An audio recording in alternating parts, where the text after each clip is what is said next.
Olá, queridos alunos. Então, nessa aula de hoje, a gente vai dar continuidade à discussão sobre destilação binária, onde eu vou apresentar finalmente a ferramenta do método gráfico de McCabe-Thiele, né? Então, a gente vai discutir aqui o método gráfico de McCabe-Thiele, que é uma ferramenta que a gente vai adotar para obter o quê? A ideia é obter o número de estágios de equilíbrio necessários para uma dada separação numa coluna de destilação binária. Não é? Fundamentalmente, o método se aplica para isso. A gente vai também obter outras coisas além disso. Porque, não sei se vocês lembram da discussão anterior, a gente precisa, para entrar no simulador, do número de estágios. A gente precisa da localização ótima do prato de carga. A gente precisa da razão de refluxo de topo. Tudo isso a gente vai obter graficamente a partir desse método. Então, o objetivo da aula de hoje é tentar apresentar para você essa estratégia, né? Bem, muitos podem estar se perguntando, com os computadores, com os simuladores, etc., né, para que usar um método tão simples, né, tão rudimentar, onde a gente impõe uma série de hipóteses físicas que limitam a aplicabilidade do método? Porque é exatamente esse o ponto. Eu vou sentar na frente do simulador. Eu tenho que botar o desenhozinho na minha coluna. Para ele rodar e aplicar os métodos rigorosos que vão modelar, de modelagem da coluna, qual o tamanho da coluna? Quantos estágios eu vou precisar? Então, eu vou ficar tentando várias vezes até encontrar a partir de um critério. Então, o método gráfico, para o caso binário, ele fornece um ponto de partida para a gente. E do ponto de vista didático, né, que é o momento que vocês estão se deparando pela primeira vez, ele me permite apresentar vários conceitos de coluna de destilação. Né, a ideia de refluxo mínimo, a ideia de número mínimo de estágios, né, o que é um pinte na torre, né, e trabalhar os balanços de massa, os balanços de energia. Então, ele tem uma importância fundamental para o nosso curso e para a modelagem, no caso binário. No caso multicomponente, a gente vai trabalhar com os métodos simplificados, que são baseados praticamente nas mesmas hipóteses do McCabe-Thiele. Então, fica até mais fácil depois quando a gente passar uma situação um pouco mais geral, que é dimensionamento de colunas multicomponente. Tudo bem? Então, vamos lá. Bom, o que eu preciso entrar no método? Repara, o que a gente precisa entrar, né, ter dado como dado de entrada, especificar, é aquilo que a gente discutiu na aula passada. Então, para a gente completar o conjunto de informações a partir do método, o método exige que eu saiba algumas coisas, né? Primeiro é tudo sobre a carga, né? Vazão, composição da carga. Lembra da discussão do perfil da coluna? Eu preciso definir o perfil da coluna, que no caso do McCabe-Thiele basta conhecer a pressão do condensador, daqui a pouco a gente, né, que foi a discussão da aula passada. A condição térmica da alimentação é fundamental. Então, como é um método gráfico, ele é baseado em dados de equilíbrio de fase. A curva de equilíbrio, y em função de x para uma dada pressão. Opa, para uma dada pressão. Por isso que eu preciso especificar uma pressão. E a primeira hipótese que a gente vai usar, se a gente vai usar uma única curva para a coluna inteira, a primeira hipótese é assumir que a coluna é isobárica. Então, conhecendo a pressão do condensador, eu posso assumir que toda a coluna esteja naquela pressão e eu vou atrás da curva de equilíbrio obtida naquelas condições. Né? Para obter a pressão do topo, a gente tem que escolher, né, definir que tipo de condensador de topo que a gente vai usar. Foi exatamente a discussão lá do topo da coluna que a gente fez na aula passada. E eu preciso da especificação, gente. O que eu quero com essa coluna? Qual é a meta dessa separação? Aqui eu estou dando um exemplo, né, da meta se apresenta na forma da pureza de um componente, um produto destilado. Então aqui esse subíndice refere-se a que corrente que ela está falando, então ele está falando de destilado, e esse Bzinho significa corrente de fundo. Então, como é binário, basta especificar um. Normalmente a gente especifica do componente mais leve. E o método vai exigir que eu entre com essa relação, né? R aqui eu chamo de é a razão de refluxo de topo.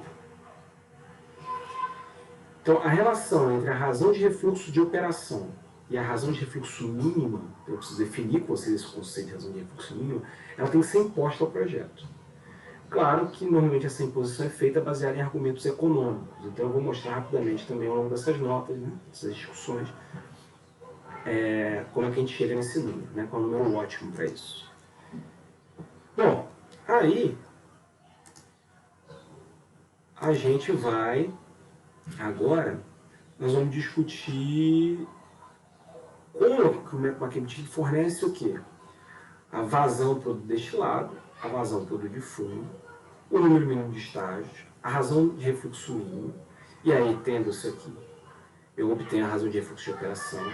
Esse VB aqui é a razão de refluxo de fundo, então ele é definido como a vazão de vapor que sai do refervedor de volta para a coluna, dividido pela vazão de produto de fundo, que é o nosso Bzinho. Então vai ser essa definição da razão de refluxo de fundo. E os dados estruturantes da coluna, por exemplo, o seu número total de estágio de equilíbrio, né, e ela é baseada no conceito de estágio de equilíbrio, por isso que a gente usa uma curva de equilíbrio para obter. A localização ótima do prato de carga, então a gente vai ver como chegar nessa localização ótima. E, uma vez construído, né, o método, a gente vai saber qual é a composição de cada um dos estágios. Olha que bom. A gente já vai saber qual é a composição em cada um dos estágios, caso no futuro a gente pense em tirar uma corrente lateral, alguma coisa assim. Então a gente vai ter o perfil de concentrações das correntes de vapor e líquido ao longo da coluna. Então é um método simples, mas que fornece bastante informação. Muito bem. Então, qual é a sequência, né? Então, superada aquela etapa da pressão do topo, que foi o assunto da aula passada, a gente tem que fazer o levantamento da curva de equilíbrio, né? E aí a gente vai, aplicando o método, definir o número de estágios ideais necessários. Então, o método fornece isso. Aí, para a gente definir o número de estágios reais, para a gente poder colocar lá no nosso simulador, a gente vai precisar de uma eficiência, seja ela eficiência global, separação, ou eficiência por prato, que é um dos temas abordados na nossa atividade. Então, a importância da nossa atividade, né, que uma vez que termina o método, vocês vão ter que aplicar algum método de obtenção de eficiência. E a gente tem que mencionar também o diâmetro da coluna, né? Porque o número de estágios é atualmente a altura da coluna, que é como relacionar o número de estágios com a altura da coluna, também é tema do nosso trabalhinho. Assim como o cálculo do diâmetro da coluna, que é baseado nas vazões, vocês vão ver como é que calcula o diâmetro da coluna, né? E aí, então, com isso tudo, a gente calcula a altura e diâmetro e dimensiona a coluna. Tipo de prato, número de prato, que tem a ver com a atividade que vocês estão fazendo agora. Então, vamos lá. Como é que funciona o método? O método funciona da seguinte forma. Tendo em mãos a curva de equilíbrio, que eu estou dando um exemplo de uma curva de equilíbrio, eu desenho na mesma figura a curva de equilíbrio e a reta de 45 graus, que ela é uma reta auxiliar que vai nos ajudar muito durante o método. Então, no mesmo gráfico, curva de equilíbrio, y em função de x e reta de 45 graus. Aqui é só um exemplo de como que a volatilidade relativa dos componentes em J, que a gente quer separar, eles podem afetar isso. Como que eles vão se afastando aqui, né? À medida que, se eu tiver volatilidade relativa igual a 1, ela vai estar colando na reta de 45 graus. E à medida que eu vou aumentando a volatilidade relativa, a curva de equilíbrio vai se afastando da reta de 45 graus. E a gente vai ver que efeitos isso tem, né? Muito bem. De posse da curva de equilíbrio, desenhada a reta de 45 graus, a gente vai começar os balanços de massa e os balanços de energia na coluna. Então a gente pode fazer várias envoltórias. Então, essa envoltória mais externa é a envoltória sobre toda a coluna. A gente vai precisar dessa envoltória mais externa aqui. A gente vai, pensando numa coluna simples, né, com uma entrada, né, um produto de topo, um produto de fundo, a gente vai precisar aqui fazer uma envoltória pegando a seção de absorção, seção de enriquecimento. Então você corta a coluna em qualquer estágio da seção de esgotamento, de enriquecimento, né, e inclui o condensador de topo, divisor de corrente, tá, de modo que apenas as correntes cruzando esse prato aqui, que você selecionou, né, para cortar a envoltória, e a corrente de destilado estão saindo. Tá? E a gente vai fazer a mesma coisa para o fundo. A gente vai envolver o refervedor e vai pegar e vai cortar a coluna, uma segunda envoltória aqui, em qualquer prato que tem a seção de esgotamento. E tem duas envoltórias que nos ajudam também, a envoltória envolvendo só aqui o condensador de topo, o divisor de corrente, e uma outra envoltória envolvendo só o refrigerador, para a gente tirar principalmente as cargas térmicas em cada uma dessas máquinas. Muito bem, então vamos começar um exemplo simples, onde a gente estabeleceu como meta de separação a pureza em relação a um dos componentes no destilado, então leve, e a pureza do componente leve no produto de fundo. E a gente vai fazer o balanço usando a envoltória mais externa, a envoltória que envolve a coluna toda. Então a gente tem aqui F entrando e sai a corrente destilado e a corrente de fundo, o D. Então a gente tem aqui balanço global, F igual a B mais D, e o balanço para o leve, que é FZF igual a BXD mais DXD. Bom, tendo especificado essas duas composições, eu tenho um sistema com duas incógnitas. Que incógnitas são essas? As duas vazões, de fundo e de topo. Substituindo o balanço global no balanço componente, isolando, por exemplo, a vazão de topo, a gente pode encontrar facilmente aqui um valor para ela, joga no balanço global e acha o B.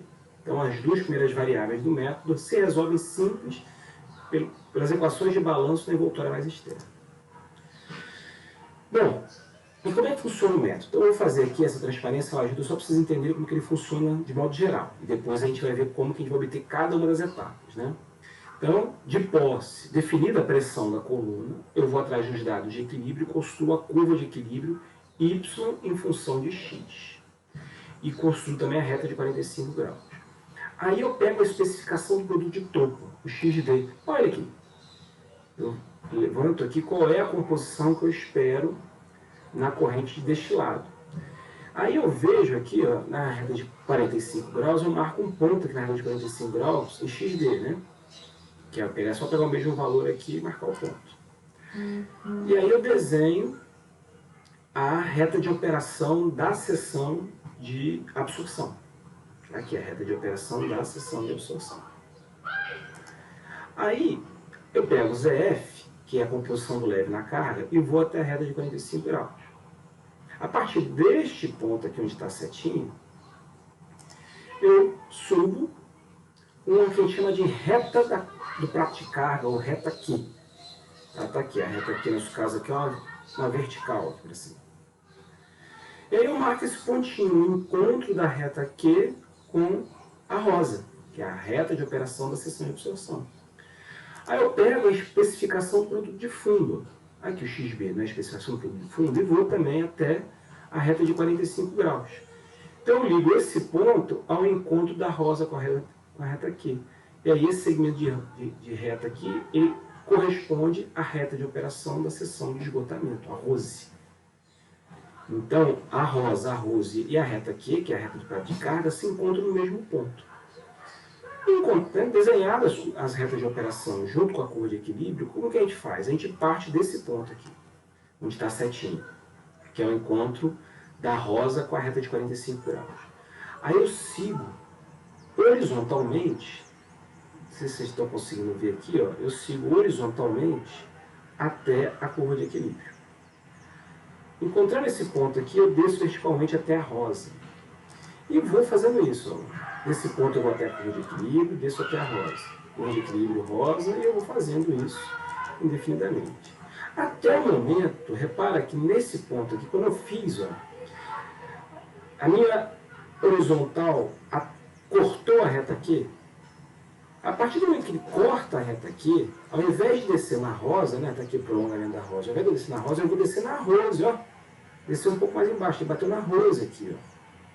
E aí eu vou desse ponto até a curva de equilíbrio, e a partir daí, eu sigo sempre indo da curva de equilíbrio até a rose. E a rosa perde sentido. Depois da reta aqui, a rosa perde sentido, que é, só vou usar a rose. E eu vou fazendo aqui a minha escadinha até ou bater em XB ou uma composição menor que XB. Aí eu paro. Tá? O que eu faço agora? Eu conto o número de degraus. Ó. Deu 1, 2, 3, 4, 5, 6, 7, 8, 9, 10, 11, 12. Então, quantos estágios de equilíbrio eu tenho nessa minha coluna de destilação? Eu tenho 12 estágios de equilíbrio. E onde está o prato de carga? O prato de carga é exatamente o prato, né, o estágio onde eu mudei de reta de operação.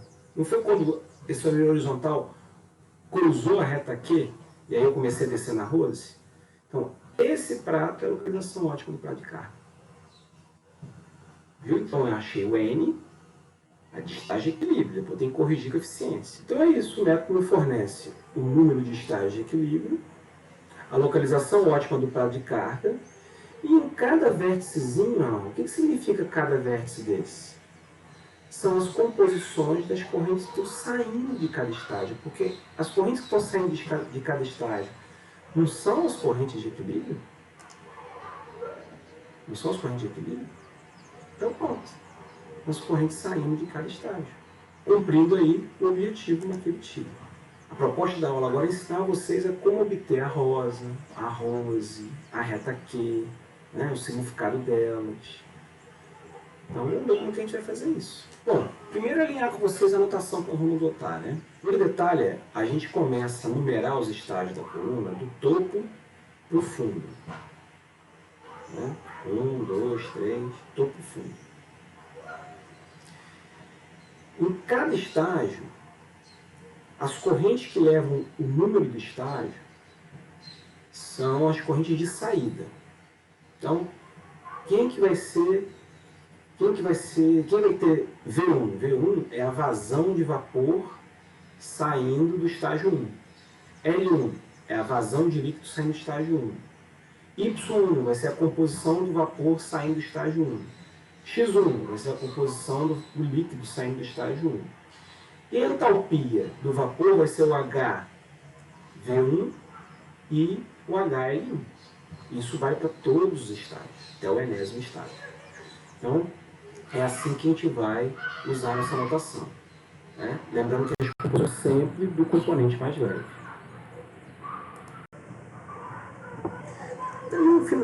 Então, fundamentalmente, o que está acontecendo, né, em cada um da... Imagina um estágio Nzinho aqui qualquer. A vazão Vn mais 1, que é aquela que chega no estágio N, né? Vn mais 1 que está chegando aqui no estágio N, essa aqui. Ó. Há uma grande quantidade de componente pesado,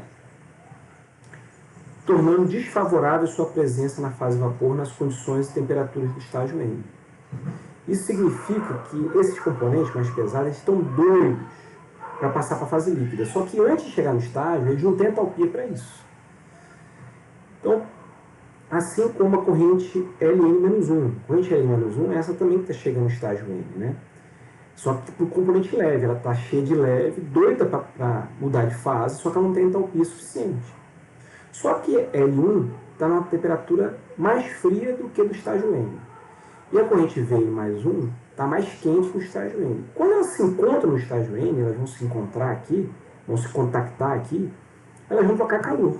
Quando trocar calor, aqueles componentes que estavam loucos para mudar de fase vão mudar. E aí vão gerar uma nova corrente de vapor, uma nova composição, mais pobre de componente pesado, e uma nova corrente líquida, um Ln, mais pobre dos componentes mais leves. E isso vai acontecer estágio por estágio. Esse é o princípio de funcionamento da coluna de destilação. Muito bem.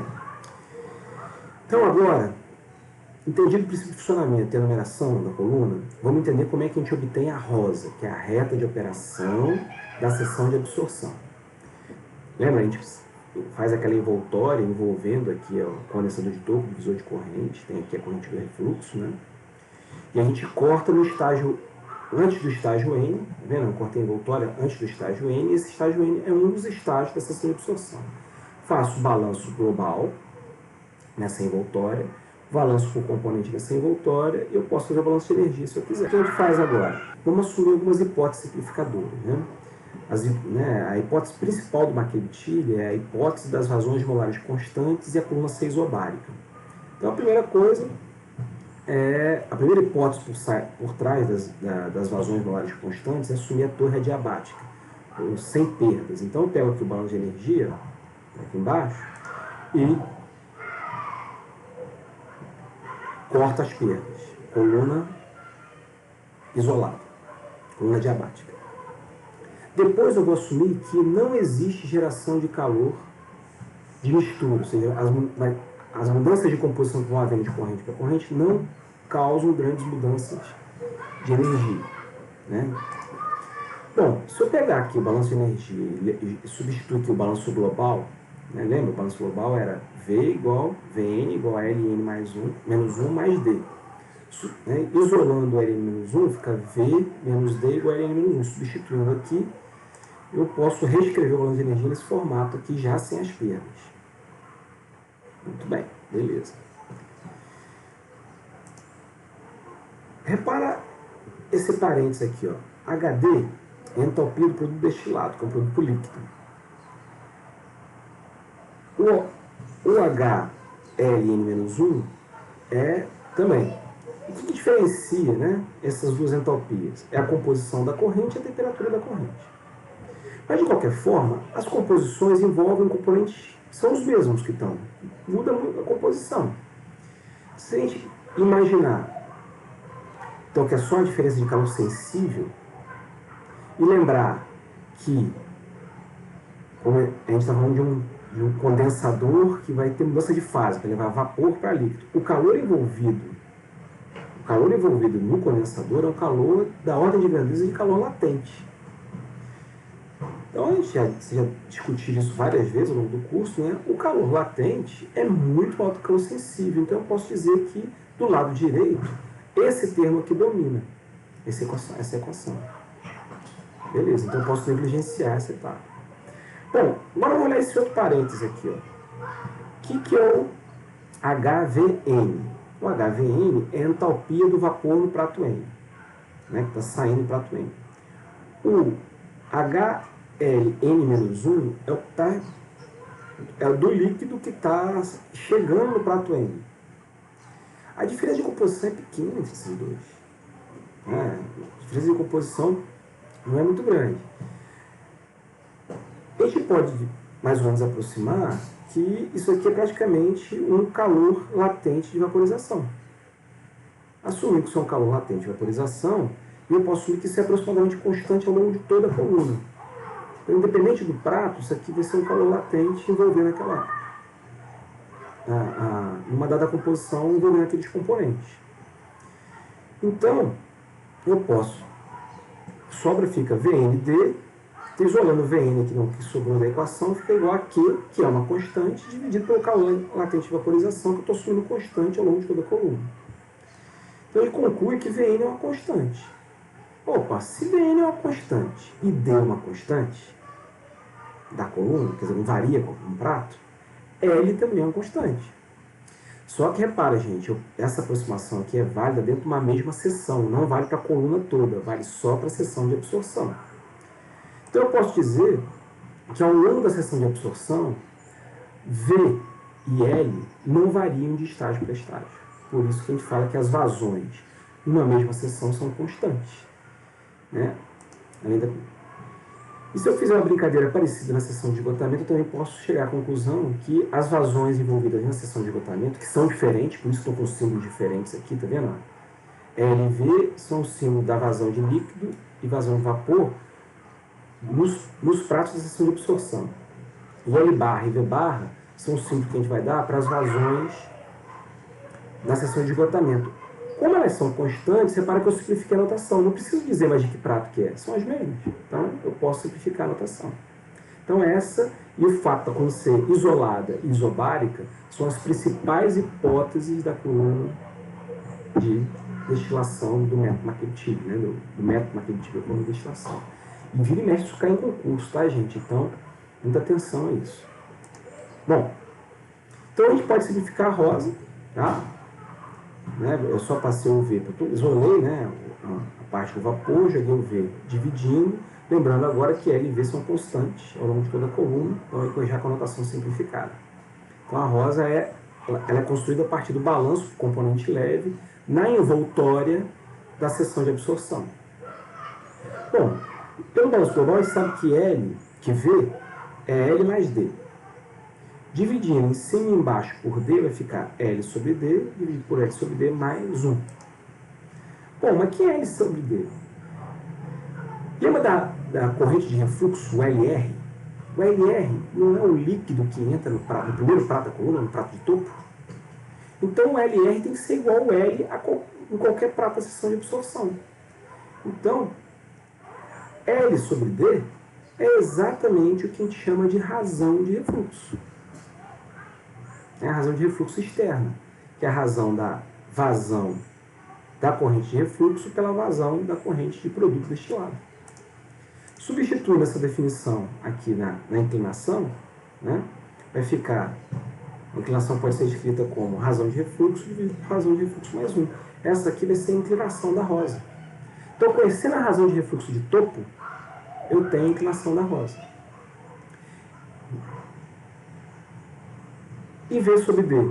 V sobre D vai ser razão de refluxo mais 1. Então, reescrevendo a rosa em termos de razão de refluxo, fica Y igual a razão de refluxo dividido razão de refluxo mais 1 vezes X, mais XD. E que é XD? XD é minha especificação produto do topo. Eu tenho esse valor. Dividido por razão de refluxo mais 1. Então, isso aqui é uma reta, gente. Repara. Isso aqui é uma reta que vem do balanço de massa para o componente leve, cuja inclinação depende da razão de refluxo e cujo coeficiente linear depende da minha especificação do topo e da razão de refluxo. Então, tudo que eu preciso para construir a rosa é definir uma razão de refluxo. Bom, então vamos ver como que a gente constrói a rosa de maneira espertinha. Isso aqui é um bizu, né? Onde que a rosa corta o eixo das ordenadas? Quando x é igual a 0, o coeficiente linear. Então, a rosa vai cortar o eixo y desse valor aqui, xd dividido por rr mais 1. E ela corta a reta de 45 graus. Né? O que é a reta de 45 graus? X igual a y? Então, substituindo ou y por x ou x por y e isolando, a gente chega a essa conclusão a partir da rosa. E lembrando do balanço global, que V menos L é igual a D, esse parênteses corta com D, então, a gente chega à conclusão que a rosa corta a reta de 45 graus em XD. Por isso que eu falei lá naquele negócio de pegar o XD, né, eu pego o XD, subo até a reta de 45 graus, marco o ponto, que é o ponto de início da rosa. Muito bem. Então, vejo XD, vou até a reta de 45 graus, marco o ponto. O outro ponto é o coeficiente linear. Né? Então, tendo a razão de refluxo, eu construo a rosa. Resolvido o problema. Bom, agora eu posso fazer a mesma coisa para a rosa. Só que fazendo um balanço naquela envoltória pegando fundo, inclusive o refervedor. Está aqui o balanço global, o balanço para o leve. Já escrevendo a rose baseado na hipótese de invasões molares constantes. Está aqui. Né? Lembrando que L é V barra, L barra, né? É V barra mais B. E definindo aqui o que a gente chama de RF de fundo, né? Que é a razão de refluxo de fundo, que é V sobre B. Então, esse cara aqui, né? B sobre V é 1 sobre RF. Substituindo essas definições, tá vendo aqui a inclinação da rose, que é L barra sobre V barra. Eu tenho aqui o parêntese. Inclinação da rose. E aqui o meu coeficiente linear da rose. Então, tendo a razão de refluxo de fundo, se eu optar inteira, então onde que a rose vai cortar o eixo Y? A rose vai cortar o eixo Y no seu coeficiente linear, né, que é menos xb sobre RR de fundo. E aonde que ela cruza a reta de 45 graus? Ó, é só colocar y igual a x ou x igual a y. Lembrando que V barra menos L barra é igual a menos B. E aí, esse parênteses corta com menos B e a gente conclui que ela corta a reta de 45 graus em XB. Por isso que a gente chegou, marcou XB, foi até a reta de 45 graus, E aí, tendo a razão de refluxo de fundo, eu marco aqui o coeficiente linear e eu posso construir arroz. Só que tem um problema, moçada. Eu não posso especificar ao mesmo tempo a razão de refluxo de topo e a razão de refluxo de fundo, porque elas estão relacionadas pela condição térmica da alimentação. Então, a gente tem que fazer, primeiro, escolher qual razão de refluxo que a gente vai fixar no projeto. Normalmente, a gente começa pelo topo, porque a gente começa o projeto pelo topo por causa da pressão de topo, e a gente precisa da reta de operação do prato de carga, que aí eu tenho um encontro da Rose com a reta de operação do prato de carga, e aí eu preciso da razão de refluxo de fundo para poder construir a Rose. Então, como obter a reta de operação do prato de carga? Vai ser o nosso próximo assunto.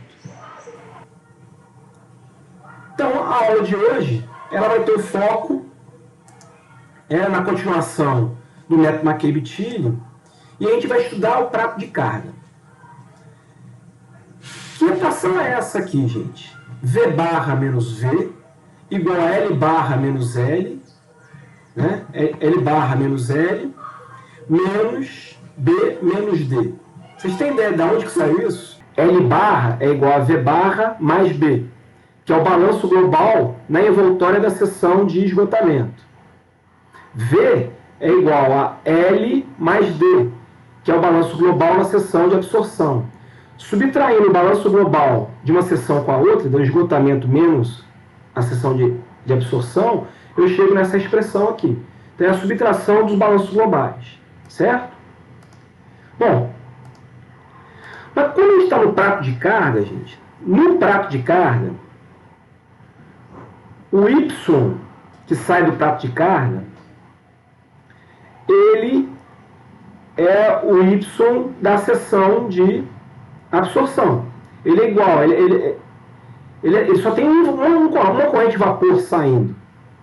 Então, tanto faz, se eu estou no prato de carga, tanto faz responder por YN, que é o Y que segue na seção de absorção, ou YM, que é o que veio da seção de esgotamento, no prato de carga, e somente no prato de carga, eles são iguais.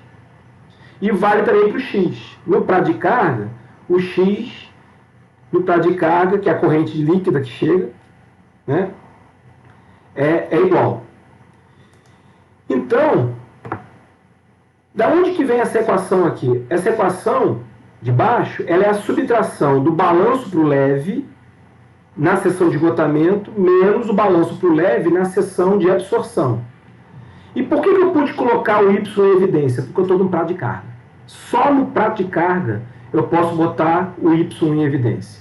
Só no prato de carga eu posso botar o X em evidência. Então, essa expressão que vocês estão vendo aqui desenhada, gente, ela só vale para o prato de carga. Bom, e aqui é o balanço global na coluna toda, né? Aquele primeiro balanço global que a gente fez da envoltória envolvendo a coluna toda. E esse aqui é o balanço para o leve também na coluna toda. E repara que, aqui, ó, quem que é B menos D? Menos B menos D é menos F. E quem que é menos DXD menos BXD? É menos EF. Então, substituindo esses dois balanços nessas duas equações e definindo uma nova grandeza, eu estou definindo com vocês essa grandeza, chamada grandeza Q, esse Qzinho minúsculo aqui. Ele é definido como a vazão de líquido na seção de esgotamento menos a vazão de líquido na seção de absorção dividido pela vazão da carga, por definição. Eu posso reescrever essa equação aqui, ó, né? Quem que é L barra menos L? Lembra do F que tinha aqui? Se eu dividir toda essa expressão por F, vai ficar L barra menos L sobre F, que é o próprio Q. Quem que é V barra menos V sobre F? É Q menos 1. Né? E aqui era menos F ZF, né? Menos F ZF dividido por F vai ficar só ZF. Então, essa aqui é, né, se eu dividir agora toda a equação por Q menos 1, eu fico com a famosa reta Q. Né? A famosa reta Q. Então, para ver aonde que a reta Q cruza a linha de 45 graus, é só fazer aqui em cima x igual a y. Né? Eu boto x aqui e eu boto y aqui. E isolo. Né? Ao isolar, fica Q sobre Q menos 1, x ZF dividido por Q menos 1. Achando o mínimo múltiplo comum e substituindo, né, vai ficar Q menos Q mais 1, então, dividido por Q menos 1. Ou seja, esse parênteses aqui vai dar 1 sobre Q menos 1. Então, Q menos 1 corta com Q menos 1, então a gente conclui que a reta Q cruza a reta de 45 graus em ZF. Por isso que a gente marca ZF, vai até a reta de 45 graus e desenha a reta Q. Lembra que aquela primeira reta aqui que eu desenhei com vocês era uma vertical. Essa agora eu já estou fazendo ela aqui inclinada para a esquerda. Então o que falta ensinar a vocês é como construir, né, como obter esse valor de Q. Quem é Q nas diferentes situações? Para a gente levantar quem é Q nas diferentes situações, eu vou fazer um balanço de energia no prato de carga. Então, ó, eu tenho energia que vem com a corrente de alimentação, tem energia que vem da corrente líquida que vem da seção de absorção, tem a energia que entra a partir da corrente de vapor que vem da seção de esgotamento. O que sai de energia? A energia da corrente líquida que segue para a seção de esgotamento e a energia que sai da corrente de vapor que segue para a seção de absorção. Então eu faço esse balanço de energia já descontando as perdas, porque nossa coluna é isolada, né? É uma coluna diabática. Então está aqui o balanço de energia, tá? Com as devidas, né, simbologias aqui. Muito bem. Aí, substituindo o balanço, né, o balanço global que a gente já fez no prato de carga, no balanço de energia, eu posso chegar nessa expressãozinha aqui. Né? Repara. E lembrando, né, que a gente assumiu por trás da hipótese de vazões constantes, estava a ideia que não haviam grandes diferenças entre as entalpias de correntes líquidas e de corrente de vapor. Ainda mais aqui que as diferenças de temperatura e composição são muito pequenas entre entrada e saída aqui do prato de carga. Então a gente está assumindo a igualdade dessas entalpias. Então, em função dessas igualdades de entalpia e substituir o balanço global, eu posso escrever o balanço de energia nesse formato, colocando a entalpia do vapor em evidência, a entalpia do líquido em evidência e aqui a entalpia da corrente de alimentação. Bom, dividindo toda essa expressão por F e recuperando a definição de Qzinho, eu posso escrever também o balanço de energia no prato de carga em termos de Qzinho. E isolar o Qzinho. Isolando o Qzinho aqui nessa expressão, eu chego à conclusão que quem é o Qzinho? É a entalpia do vapor, menos a entalpia real da carga, né? Que vai variar de acordo com a condição térmica da carga. Então aqui que é nesse termo aqui que a gente vai variar em função da condição térmica da carga. E aqui é a entalpia do vapor mais a entalpia do líquido. O que é isso? É a entalpia para levar toda a carga na condição de vapor saturado até a condição de líquido saturado. Então, é o calor latente de vaporização da carga. Certo? Então, o Qzinho é função das condições térmicas da alimentação. Tá vendo? Aqui é o que eu acabei de falar, tá vendo? Essa diferença aqui é o calor latente de vaporização da carga, e essa aqui é a energia que falta para terminar de vaporizar a carga na condição real da carga. Aqui eu estou assumindo que ela, né, como se ela estaria líquido saturado e eu levando para vapor saturado. Aqui é a situação real que ela se encontra até a condição de vapor saturado. Então essas duas diferenças não são iguais. Vão variar em função da condição térmica da carga. Então está aqui o Qzinho, né? Então, bom, aí vem uma outra simplificação. Eu vou assumir que esse HV é na composição global da carga, na temperatura de orvalho e pressão do prato de carga. O HL vai ser na composição da carga, na temperatura de pão de bolha e pressão do sistema. E que é o HF? O HF é na composição da carga na TIP do sistema. Vai ser TIP real. Tá? Bom, então agora vou variar as diferentes situações. Professor? Oi. Você pode me tornar nessa explicação de TPO e TP, que eu me perdi um pouco? Claro, então vamos lá, olha só. Essa aqui é a entalpia do vapor envolvido ali no prato de carga. Tá? Então, mas aí para calcular essa entalpia, qual a composição que eu vou usar? A composição da alimentação? A composição, então eu faço a composição da corrente de vapor. Como a corrente de vapor eu não sei a priori qual é ela, qual vai ser a composição, eu uso a composição do prato de carga, da alimentação, da corrente de alimentação. Só que eu calculo ela na temperatura de pão de orvalho e na pressão do prato. Tá? Então esse HV que aparece tanto no numerador quanto no denominador é composição da alimentação, temperatura do pão de orvalho dessa corrente, que eu posso calcular fazendo, usando o algoritmo de pão de orvalho, na pressão do prato de carga. Então vai ser o orvalho T. Aí eu calculo essa temperatura. Aí calculo essa entalpia nessa temperatura. Quem que vai ser o HL? O HL teria que ser a temperatura, a entalpia do líquido que está abandonando o prato. Ou que está entrando no prato, quem disse que é aproximadamente a mesma. Só que eu não sei qual é a composição. Então eu uso a composição da carga, tá? Que envolve os mesmos componentes, e não acredito que vai ter grandes diferenças. Só que eu uso a temperatura de pão de bolha. Né? Calculando um bolha T na pressão do prato de carga. Eu sei que é essa temperatura. E que é esse HF?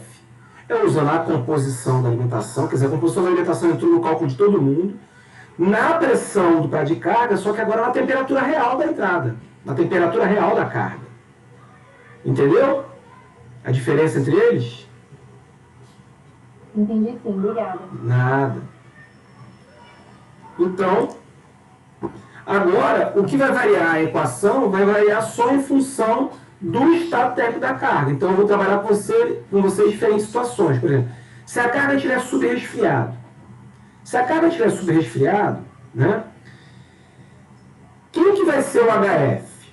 O HF seria a entalpia na temperatura de ponto de bolha, mais a energia, o calor sensível para levar a condição de tempo de bolha, né? Desculpa, da temperatura real da carga até a temperatura de pão de bolha. Porque ele está subresfriado, ele está numa temperatura menor do que a temperatura de pão de bolha. Então, essa, né,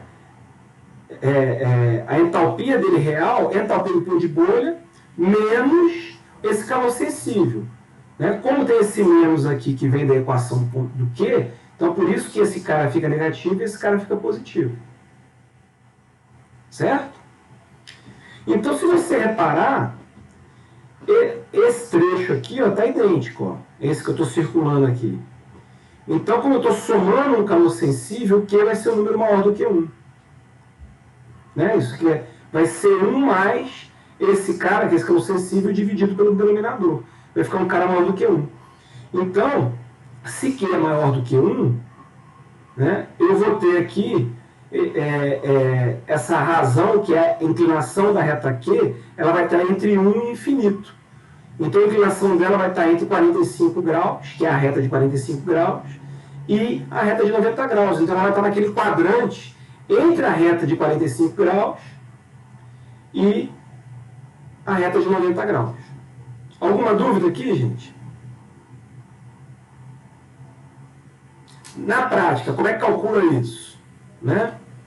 Eu vou rodar com a composição da carga, pressão do prato de carga, eu rodo um orvalho T e um bolha T para achar essas temperaturas. Aí calculo as entalpias por alguma expressão de entalpia e tenho o CP de líquido, aí tem que ter CP de líquido, porque minha entrada é líquido, e multiplico por essa diferença e eu calculo o Qzinho. Beleza? Bom, mas e se a carga for líquido saturado? Se a carga estiver líquido saturado, a carga já está na temperatura de pão de bolha, naquela pressão. Então o Qzinho vai valer 1. Porque o numerador vai ficar idêntico ao denominador. Aí o Qzinho vale 1. Se o Qzinho vale 1, vai dar o quê? 1 dividido por 1 menos 1. Assim, 1 dividido por 0. Divisão por 0 vai dar infinito. Qual é o ângulo, né? Lembrando que a inclinação de uma reta é a tangente do ângulo formado da reta, né? Qual é o ângulo cuja tangente vai para infinito? É o ângulo de 90 graus. Então, aquela primeira reta aqui que eu desenhei para vocês, naquele primeiro slidezinho lá, que mostrava o método todo, que era uma reta que ela começava ali na linha de 45 graus em ZF e seguia verticalmente para, né, o alto, ela é a reta aqui de líquido saturado. Então, pelo amor de Deus, gente, se no enunciado tiver escrito líquido saturado da entrada, a sua carga é líquido saturado, não precisa fazer nada. Pega ZF, vai até a reta de 45 graus, marca o ponto e tira uma vertical para cima. Acabou, não precisa fazer conta nenhuma. Combinado? Bom, se a carga for bifásica, ela vai ter uma fração vaporizada, que vai ser a vazão de vapor da carga, que eu chamei aqui de VF, tá? Então, VF é a vazão de vapor da carga dividido pela vazão total da carga. Tem a fração vaporizada da carga. Vezes a entalpia dessa corrente de vapor, menos esse parênteses aqui, que é 1 menos a fração vaporizada, né, que é a vazão de líquido da carga sobre F, é 1 menos a fração vaporizada, vezes a entalpia de líquido. E aí, como é que eu acho essa fração vaporizada? Eu vou ter que rodar na temperatura da carga, na composição da carga, na pressão, eu fixo a pressão, eu vou ter que rodar na temperatura e pressão da carga, desculpa, né? Na temperatura e pressão da carga, eu vou ter que rodar um flash isotérmico e obter essa fração vaporizada. E aí eu calculo, né, com a fração vaporizada, a entalpia da parte vapor e a entalpia da parte líquida da carga. Entenderam, moçada? Olha como foi bom ter visto o flash antes de você ter feito aqueles exercícios, né? Então, rodando um flash isotérmico, eu resolvo essa parte aqui e calculo o Qzinho. Agora, se eu quiser fazer um cálculo mais rápido, com o método Mackey-Bottigiano, método simplificado, né, eu posso fazer o seguinte, ó. Eu falei que VF é F menos LF, né? VF é L menos LF. Substituir aqui, aí vai ficar 1 menos LF sobre F, eu boto LF sobre F em evidência, fica HVF menos HLF que vem daqui, e aí eu fico com essa diferença, mais esse termozinho, dividido por essa diferença. Bom,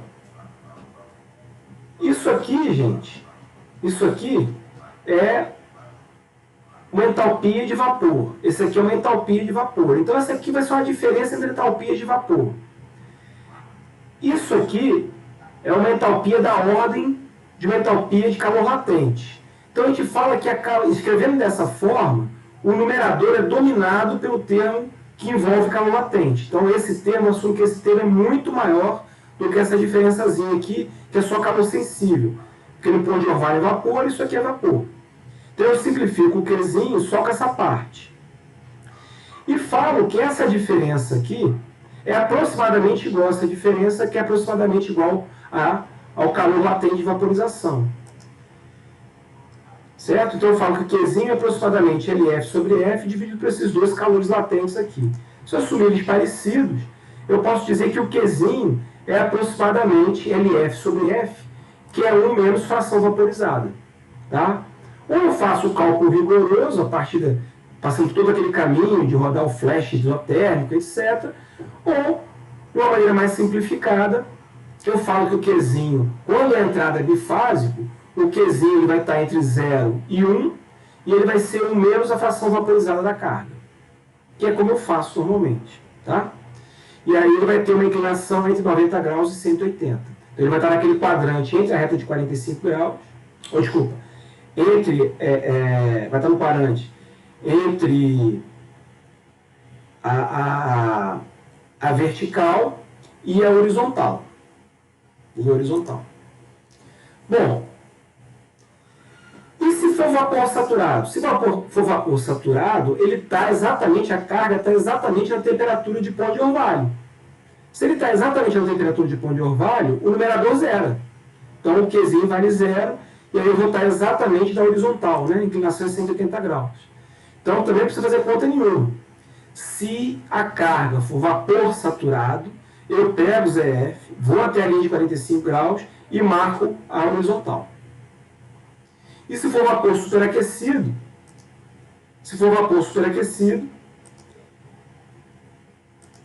opa, desculpa.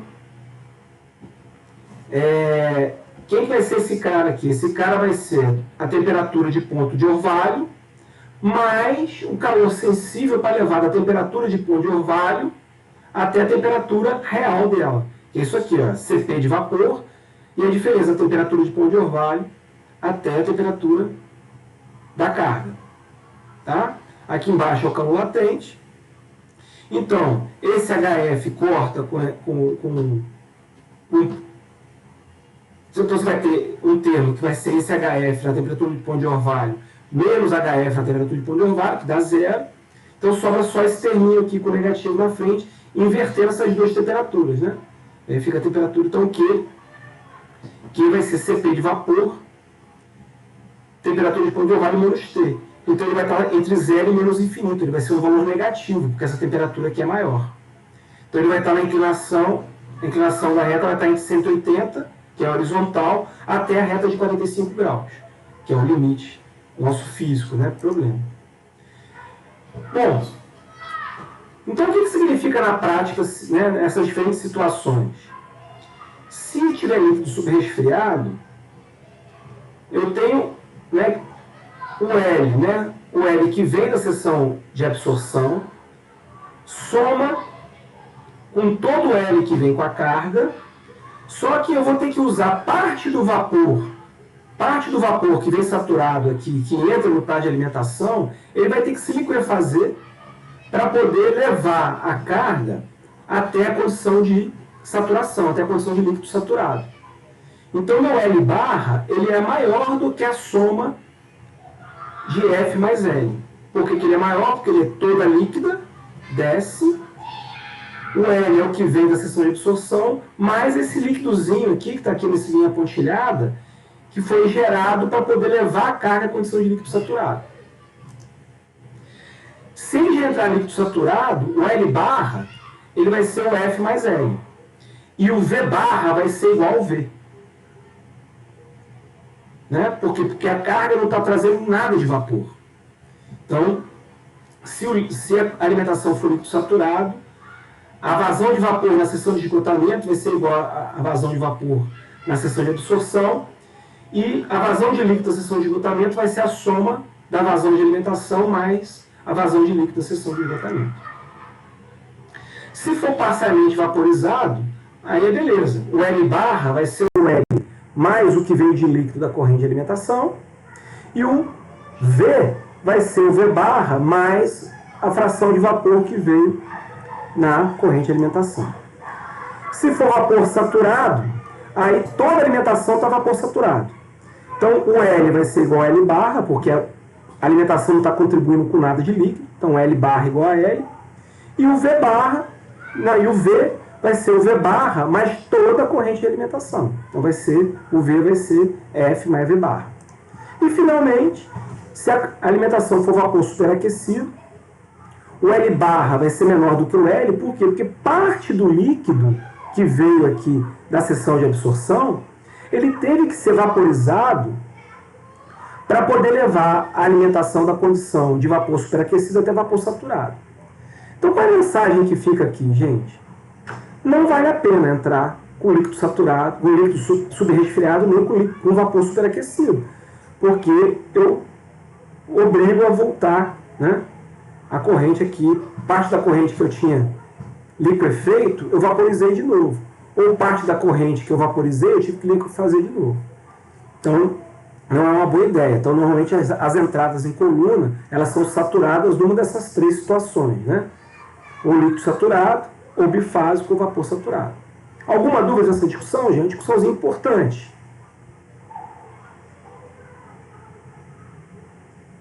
Então, vamos tocar. Então, é isso, ó. Então, como eu construo a reta aqui? Eu tenho sempre um ponto da reta aqui, né, que eu pego a composição global da carga, vou até a reta de 45 graus e marco esse ponto, porque esse ponto pertence à reta aqui. E aí eu vejo, né, Se ela for subresfriado, ele vai estar nesse quadrante aqui, entre 45 graus e 90. Se for líquido saturado, ele vai sair verticalmente para cima. Se ele for bifásico, ele vai estar aqui nessa região. Esse aqui é um exemplo. Se ele for vapor saturado, ele vai ser horizontal, que é essa retinha dele. E se for subresfriado, se for superaquecido, ele vai estar aqui nessa regiãozinha. Rodrigo, posso fazer uma pergunta? Claro. Eu estou na dúvida aqui no seguinte, na prática, a gente escolhe a condição térmica da alimentação e aí vê qual é a curva, a reta que corresponde a ela, ou a gente escolhe a curva Q e obriga a alimentação a seguir aquela condição térmica? Porque eu acho que a curva Q também, a gente pode escolher ela convenientemente para ajustar melhor a questão dos estágios de equilíbrio, né? Então você está falando que tem um pré-flash antes da coluna. Eventualmente sim, um trocador, talvez. Então, isso você vai fazer, mas sabe quando? Não agora. Isso você vai fazer na hora que você estiver já na frente do simulador, rodando, e aí você vai fazer uma análise de sensibilidade paramétrica, ou vai entrar no pacote de otimização e ver se vale a pena. E aí você vai olhar se tem utilidade quente, se tem utilidade fria, para fazer integração energética. Vai ver se você tem pressão suficiente para eventualmente colocar uma válvula, ou se vai ter que comprimir. Então, isso que você está propondo é equipamento extra. E aí a gente pode até pensar no equipamento extra, brincando um pouquinho, mas não agora. O McKelvey é cálculo preliminar, entendeu? Entendi. É porque a impressão que eu fiquei da aula passada é que, dependendo da inclinação da reta Q, você poderia ter mais ou menos estágios para uma mesma meta de separação. E aí eu fiquei pensando que visualmente dava para a gente saber qual era a inclinação que fosse dar a menor quantidade de estágios e, consequentemente, menor altura de coluna, digamos assim. E aí eu pensei que a gente, de alguma maneira, pudesse escolher a inclinação e tentar condicionar a alimentação para seguir aquela condição, entendeu? Então, são duas brincadeiras, né? Eu estava até relendo hoje o Sider, e ele fala que, mesmo quando você estiver sentado na frente do simulador, é bom você, a cada tentativa dessa de mudança, rodar uma McKelvey, e o Kensep tem McKelvey, tá, gente? Rodar uma McKelvey justamente para ter essas informações mais rápidas. E aí você propõe essas mudanças, né? Agora, a princípio, você vai ver com uma carga com uma certa condição. Então, qualquer mudança de alteração da carga, você vai ter que pensar no equipamento extra.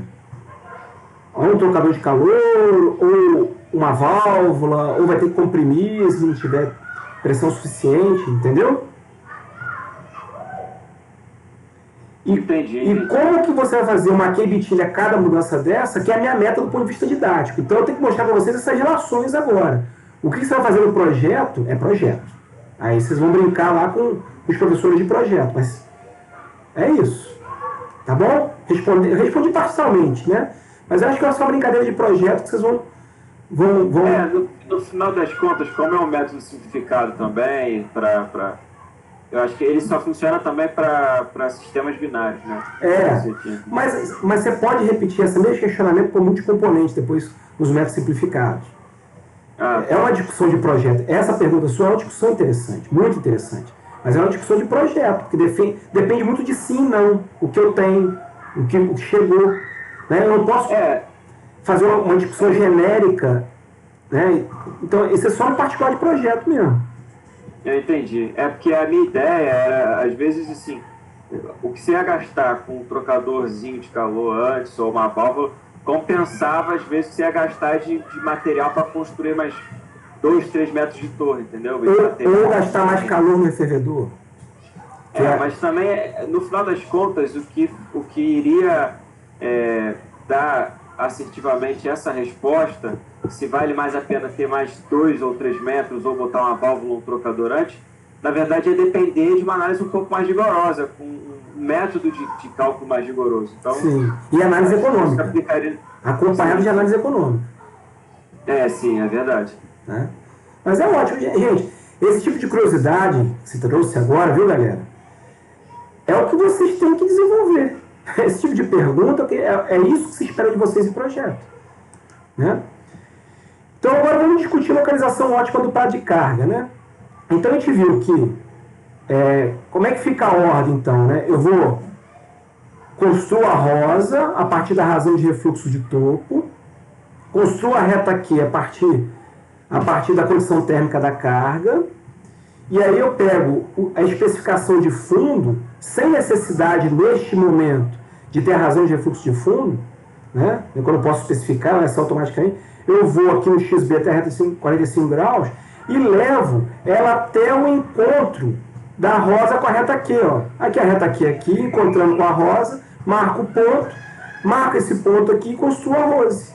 E aí, com a rose desenhada, é só fazer o prolongamento que eu obtenho a razão de refluxo de fundo. Mas aí ela saiu automaticamente, você não amarrou. Né? Então aqui, ó, nesse caso, repara que eu fui descendo os degraus aqui, ó, e eu mudei de reta de operação, ó, XD até a reta de 45 graus. Aí, desse ponto, eu saio até a curva de equilíbrio, desço até a rosa, vou até a curva de equilíbrio, opa, passei da reta aqui. Então agora eu já desço na rose. Né? Desço na rose, vou até a curva de equilíbrio e vou fazendo isso até ou bater XB ou encontrar uma composição menor que XB.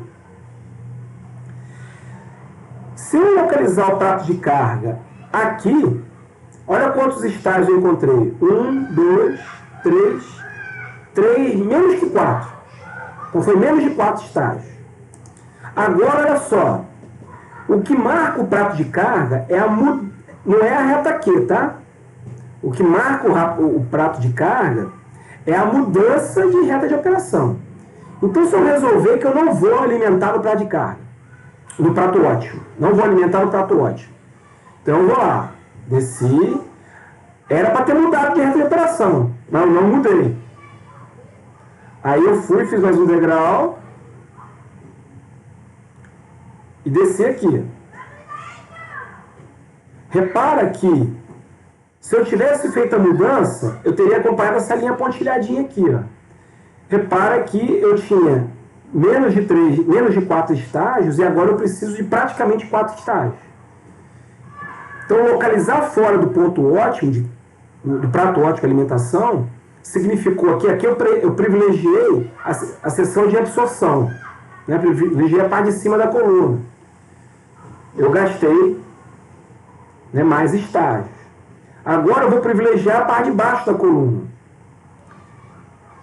Aí vem aqui, imagina, começando de XB, foi subindo. Aqui era para ter trocado, né? Passei aqui da reta Q, teria que ter trocado de reta de operação. Não troquei, mantive na rose. Aí subi, só agora que eu troquei. Olha quantos estágios, eu preciso de 5 estágios. Então, não alimentar no prato ótimo significa colunas maiores. Ponto. Então, a ideia, né, é, numa primeira tentativa, né, se eu fosse sentar na frente do simulador, uma primeira tentativa, localizar o prato de carga no prato ótimo de carga, que é o prato onde passa a reta aqui. Ok? Então, o que significa? Né? Que análise que a gente pode fazer? Né? Alimentando o prato ótimo, então tem os dois tipos de projeto. Né? Para um dado número de estágios, ou seja, colunas existentes, alimentar o prato ótimo significa alcançar correntes, obter correntes de saída mais purificadas. Ou seja, eu ter uma separação melhor. Isso se a coluna for existente, o N já estiver amarrado. Se eu tiver na etapa de projeto, eu especifico as composições de saída, não é isso? Eu especifico a composição de saída. Alimentar no prato de carga significa ter colunas menores. Então, essa é a vantagem de se alimentar no prato de carga. Bom, e aí, vamos pensar agora na razão de refluxo, né? Porque tudo isso está muito bonito, está muito interessante, mas para construir a rosa, foi o primeiro passo nosso, eu precisei definir uma razão de refluxo de topo. Como é que vai ser minha tomada de razão de refluxo de topo? Bom, para eu decidir a razão de refluxo de topo, eu tenho que observar os extremos. Qual é o máximo de razão de refluxo que eu posso operar, gente? O máximo de razão de refluxo que eu operar é fechar a torneirinha do produto destilado. Olha esse desenhozinho dessa coluna. Gerou vapor, condensador total, e eu não produzo nenhum destilado. Tudo que condensa eu devolvo para a coluna. Refervedor total, tudo que sai de produto de fumo aqui da coluna, eu vou vaporizar e devolver para a coluna. Ou seja, é uma coluna sem produtos. Eu estou operando uma coluna sem produtos. E mais do que isso, sem um prato de carga. Normalmente esse é o startup de uma planta, né? Você faz rodar até chegar em regime permanente e depois se alimenta. Você abre a alimentação e abre as correntes de produto. Essa condição a gente chama que é a condição de refluxo total. Sem produtos, sem alimentação, deixando as correntes recircular o tempo todo nesse sistema. Como a alimentação é zero, e tudo que sai entra, né? Repara, todo vapor que sai aqui, eu devolvo como líquido. Então, na seção de absorção, L é igual a V. Como tudo que sai de líquido aqui, que é um líquido que correu a seção de esgotamento, volta como vapor para rodar a seção de esgotamento, L barra é igual a L. Desculpa, L barra é igual a V barra. Então, se L barra é igual a L, L barra é igual a V barra e L é igual a V, quanto que vale a inclinação das retas de operação? Quanto vale a inclinação da rosa? 1. Quanto que vale a inclinação da rose? 1. A inclinação não, né? O coeficiente angular. Qual é o ângulo cuja tangente vale 1? 45 graus. O ângulo cuja tangente vale 1 é 45 graus. Então, como que eu encontro o número, né? Como é que eu encontro as retas de operação na condição de refluxo total? Elas coincidem com a reta de 45 graus. Então, repara, na condição de refluxo total, eu tenho as máximas vazões internas.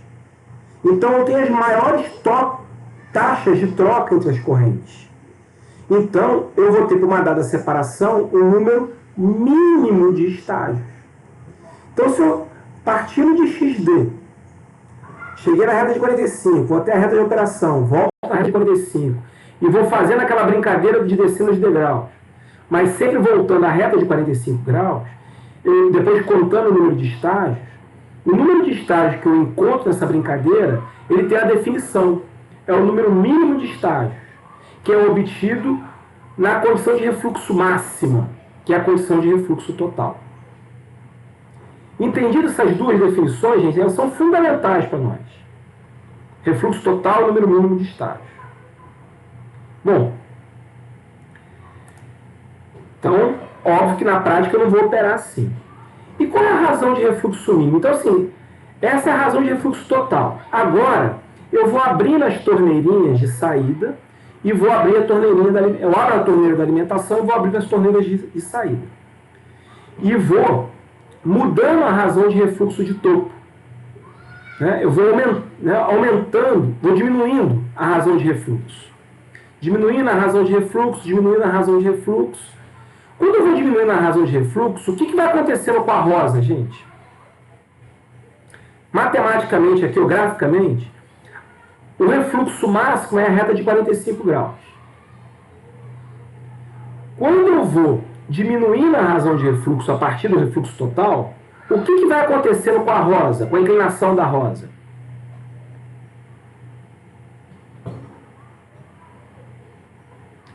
Ela vai subindo aqui, ó. A rosa vai subindo, subindo, subindo, subindo, subindo. E se eu continuar diminuindo a razão de refluxo, vai ter um momento que a rosa vai tocar a curva de equilíbrio antes da reta Q. Ela tocar, por exemplo, a rosa tocar a curva de equilíbrio depois da reta Q não tem problema nenhum, porque a rosa só vai ter importância para nós antes da reta Q. Agora, se a rosa tocar a curva de equilíbrio antes da reta Q, significa que correntes que se cruzam, né, porque a curva de operação, a reta de operação, ela relaciona composições de correntes que se cruzam na coluna. Correntes que estão se contactando na coluna. E a curva de equilíbrio, ela se refere a composições que estão em equilíbrio termodinâmico. Se as correntes que se cruzam também são composições de equilíbrio, o que aconteceu, gente? O que se formou dentro da coluna?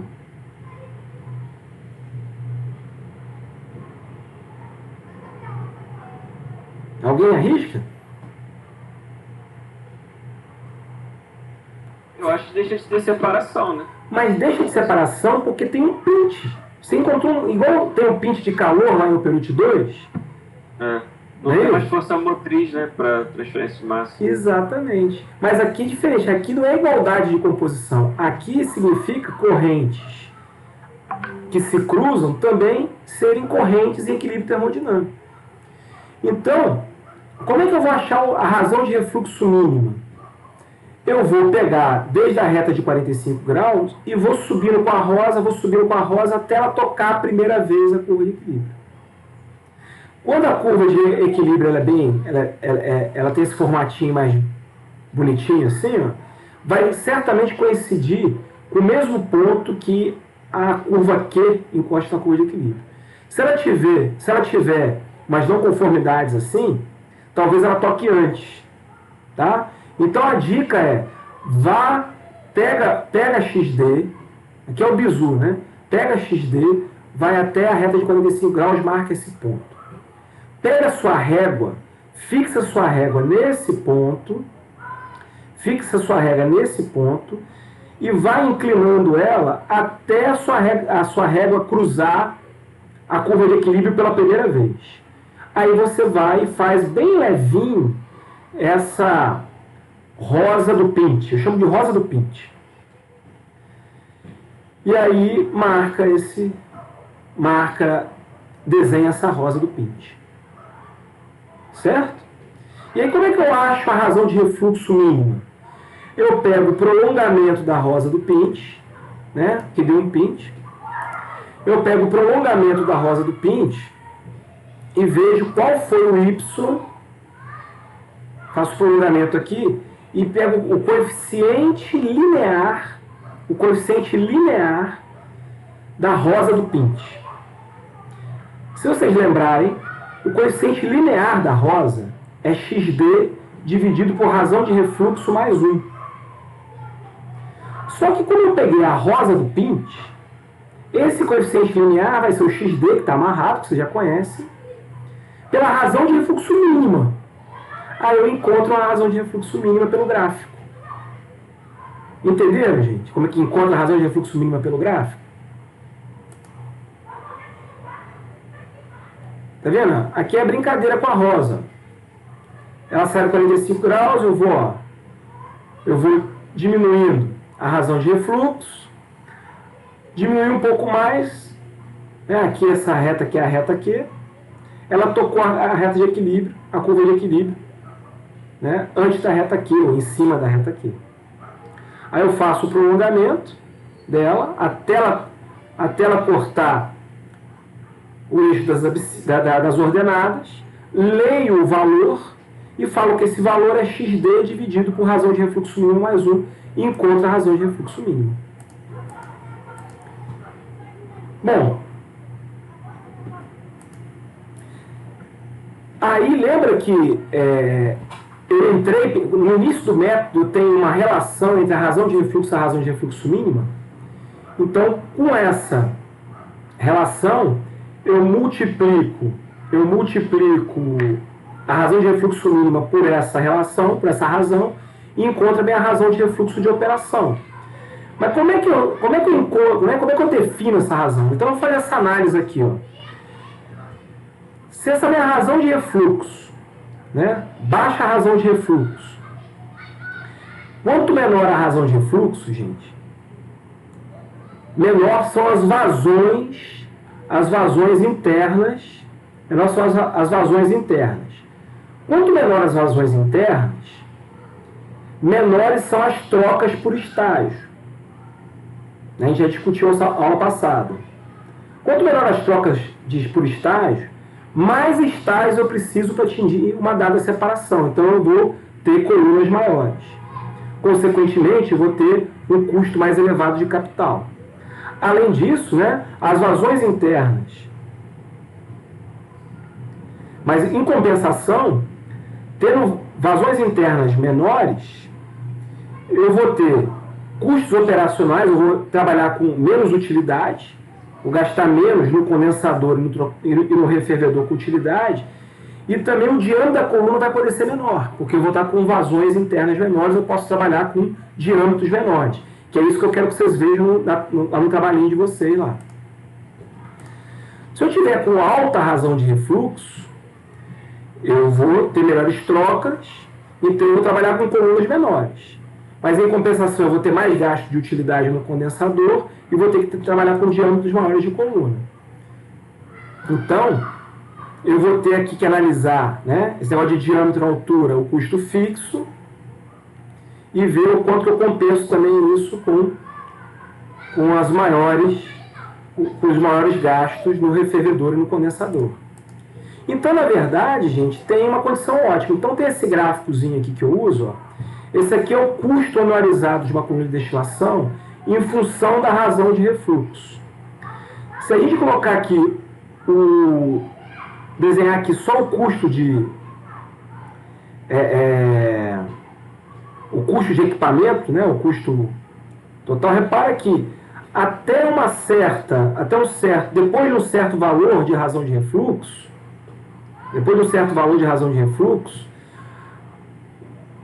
o gasto de capital é muito pequeno. Mas quando eu vou me aproximando da razão de refluxo mínima, eu estou me aproximando de um possível pinte na torre.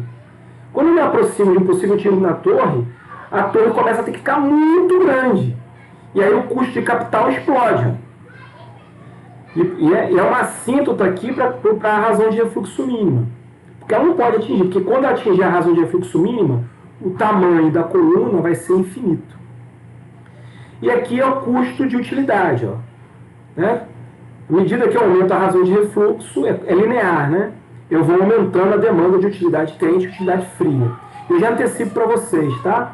O gasto é o vapor de alta que eu preciso ter lá no refervedor. A utilidade fria normalmente é barato. O caro aqui é o vapor que você usa no refervedor, no tipo de refervedor lá. E aí aqui é totalizando, né?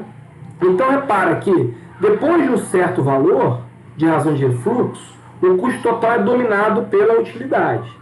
Tem uma faixazinha aqui, ó, que o custo total é dominado pelo custo de capital. Então o ideal é a gente trabalhar aqui nesse limitezinho aqui que dá aproximadamente 1,3. Então eu te falo que a razão de refluxo ótima, ela está na faixa entre 1,1 e 1,5 vezes a razão de refluxo mínimo. Eu uso 1,35. O CIDIA, se eu não me engano, ele sugere 1,3. Tá? 1,3. Então aqui, ó, 70% do custo de utilidade é a geração do vapor no refervedor. Tá bom? Então, toda vez que vocês vão começar um projeto, se não tiver uma coisa mais amarrada, quem vai ser a razão de refluxo que você vai trabalhar? A razão de refluxo de operação vai ser 1,30, 1,35 vezes a razão de refluxo mínima. Gente, vocês entenderam como obter a razão de refluxo mínima?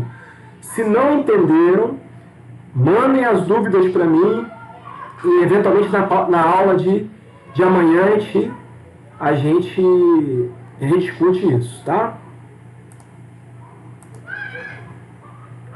Então, beleza, gente. Com isso, eu tenho aí o procedimento completo para tubaquebitina. Então, a aula de amanhã, eu vou rodar todo o procedimento de novo com vocês, fazer essa discussão de maneira agora mais sequencial, né? Já com essas definições, e